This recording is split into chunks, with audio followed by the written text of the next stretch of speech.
I want to ask us a thought-provoking question today. Are we selling out Jesus for 30 pieces of silver? Hold the stones. Listen. How much 30 pieces of silver valuing today? Let's use US currency. It values maybe about between 1 to 250 US. Can be more or less, right? Depending on the purity of the silver and the weight of it. So that's a small price, right?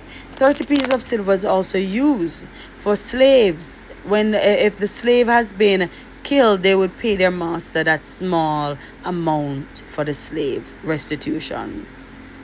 Wow. But I want us to consider things that we are doing. Are we selling out Jesus Christ? Are we compromising our faith? Are we? Are we saying, I am pushing money, status, because Christianity not going anywhere again?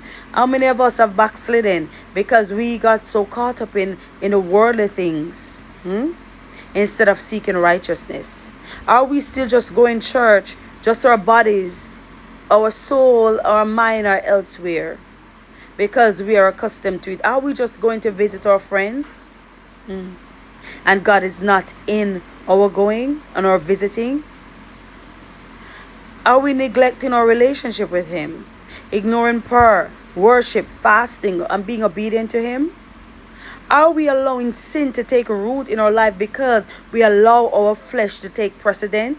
We cannot curb the flesh. We allow addiction. We allow all sorts of pornography. We allow all sorts of relationships and all sorts of things to take precedent in our lives because we are saying that the heart is willing and the flesh is weak.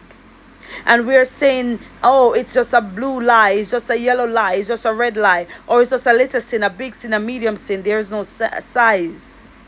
We are called to be witnesses. Are we staying silent because to avoid persecution, to avoid to say, you know him? No, I do not know him, like Peter? Let us reflect, friends.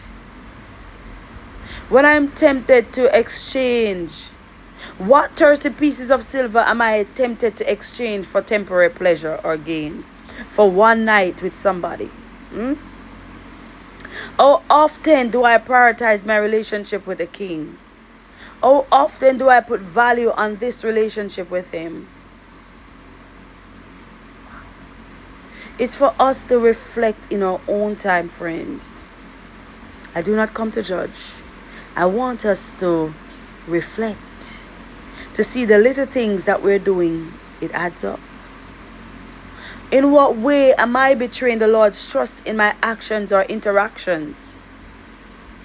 How often do I prioritize the word, staying in the word, staying in prayer, staying on the prayer line?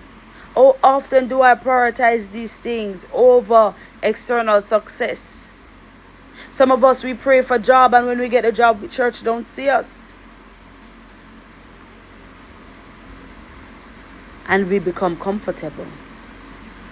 But I want us to become uncomfortable, friends, because people are dying every day. And some have not heard about this man Jesus, and some did not make it back in. They used to go to church and they did not make it back in. And the enemy have us comfortable thinking we're living forever. All we get up to do, just like our pleasure is fulfilled, we can eat something, we have a comfortable place to sleep, our kids are it, and we're okay. But what about our soul? Jesus paid an infinitely high price for us, but yet still we're selling him out for 30 pieces of silver, a slave wage. Wow. A labor's wage, rather, and a slave compensation. His life on the cross, it was not cheap. He bore so much for us. So let us not continue to cheapen his sacrifice by betraying him daily with our choices. Instead, let us renew our commitment, renew daily. Let us not just say, oh, it is a cross and it looks beautiful and I'm close to the cross, but let us get back. Get back to the cross. There's a song that says, at the cross, where I first saw the light, when the burdens of my heart roll away. My God, it was there by faith I renewed my sight. My God, and I was happy. So remember, friends, the true worth of Jesus cannot be measured in silver or gold.